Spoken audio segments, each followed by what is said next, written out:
¿Qué onda, chavos? ¿Cómo están?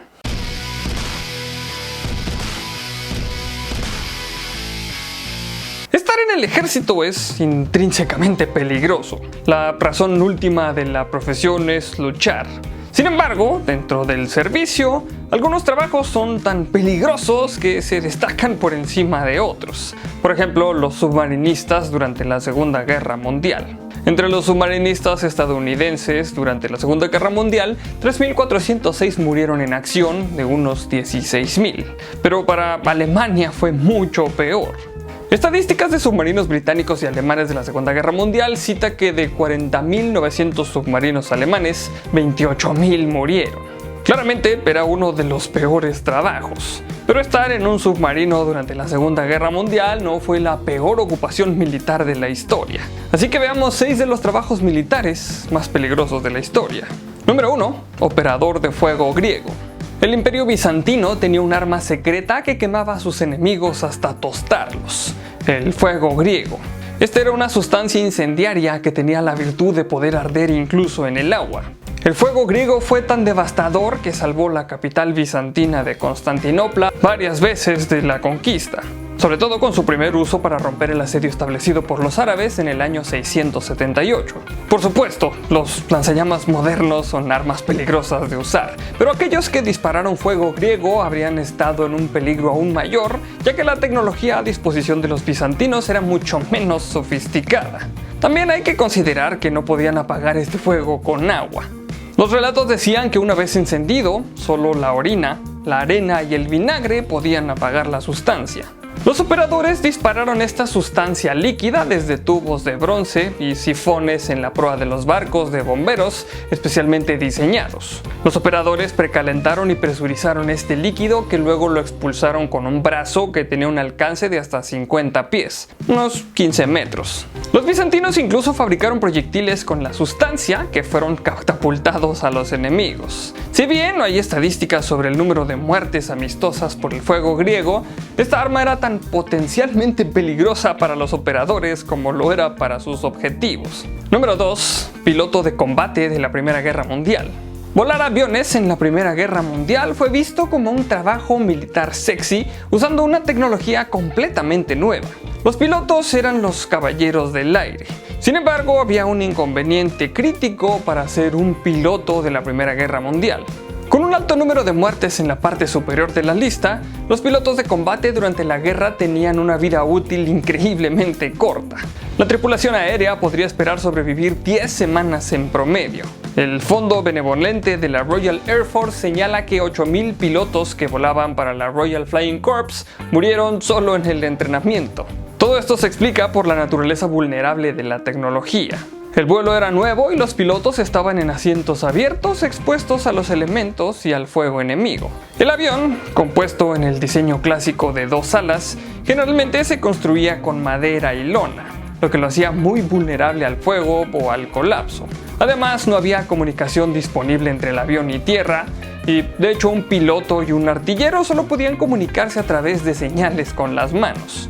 No es de extrañar que los pilotos murieran en cantidades espantosas. Incluso las tropas terrestres amigas dispararon contra sus propios aviones porque no tenían experiencia en reconocer aviones. Número 3. Los monos de pólvora. Un trabajo que violaría todas las leyes modernas de seguridad y lugar de trabajo era el mono de la pólvora.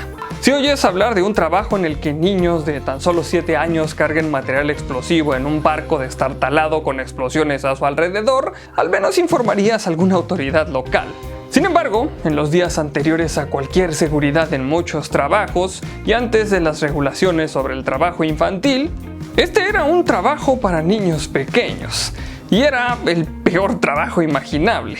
Los huérfanos y los niños que se escapaban de casa a menudo firmaban a bordo de los barcos durante la era de la vela.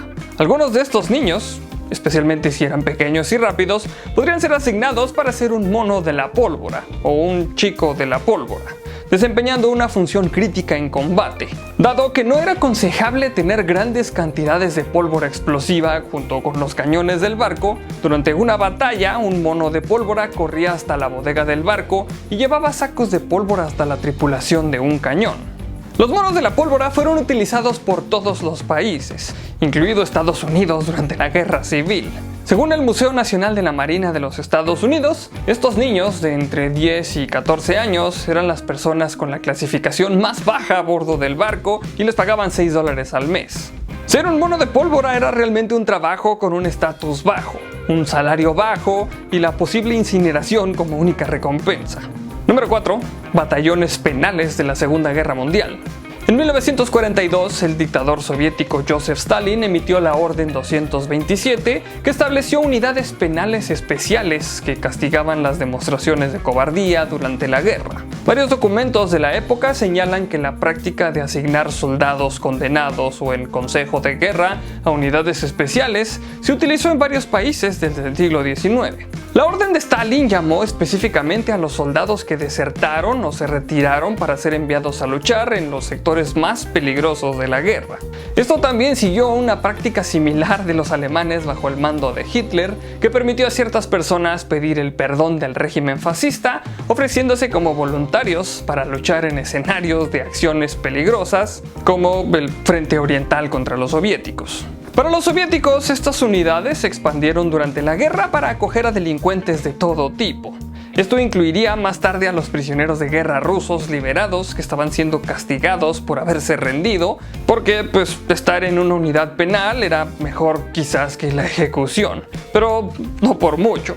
Los generales vieron estas unidades como completamente desechables. Por ejemplo, en un caso, un comandante indiferente envió un pelotón penal sobre un campo minado, lo que resultó en un 80% de bajas. Número 5. El desminado. Lo único más peligroso que caminar por un campo de minas es encontrar y desactivar las minas en ese campo. Según la revista Smithsonian, las minas terrestres se utilizaron intensamente por primera vez en la Guerra Civil e incluso hoy en día los viejos campos de minas asolan a las sociedades mutilando y matando a todos los que se atreven a cruzarlos. Hoy, el Servicio de Acción contra las Minas de la ONU se compromete a desmantelar estos viejos campos de minas mediante el desminado. En una entrevista con la BBC, un desminador lo comparó con la arqueología. Primero, la mina se encuentra utilizando detectores de metal y luego se excava minuciosamente. Hay aproximadamente 110.000 minas terrestres sin detonar en 60 países y estas minas pueden tener décadas de antigüedad. Los desminadores realmente no tienen idea de dónde están o cuándo podrían hacerlos estallar inadvertidamente. Además, los tipos de minas con las que pueden necesitar trabajar varían considerablemente a lo largo de la historia, como la alemana Bouncing Betty, que volaba por los aires y rociaba metrallas en todas direcciones. Ha habido un esfuerzo concertado en los últimos años para prohibir las minas en la guerra, y el Tratado de Prohibición de Minas de 1997 logró algunos avances, ya que 162 países firmaron el tratado.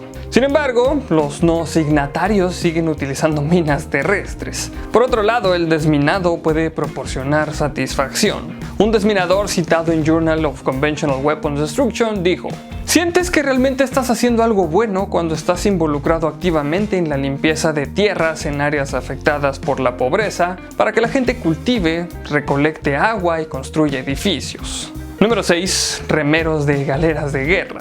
Usados de vez en cuando desde la antigüedad hasta el siglo XVIII, los cautivos o criminales fueron esclavizados como remeros de galeras. Las galeras fueron utilizadas por las armadas antiguas para la guerra, como el famoso trireme griego.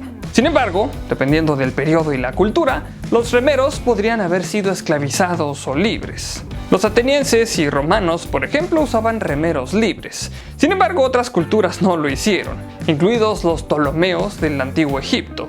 Esto continuó de manera que los esclavos de galera fueron utilizados por los españoles, los otomanos y franceses, entre otros. Varios libros de historia ofrecen una instantánea de lo terrible que fue esto al discutir el ejemplo de las galeras de los esclavos franceses del siglo XVI.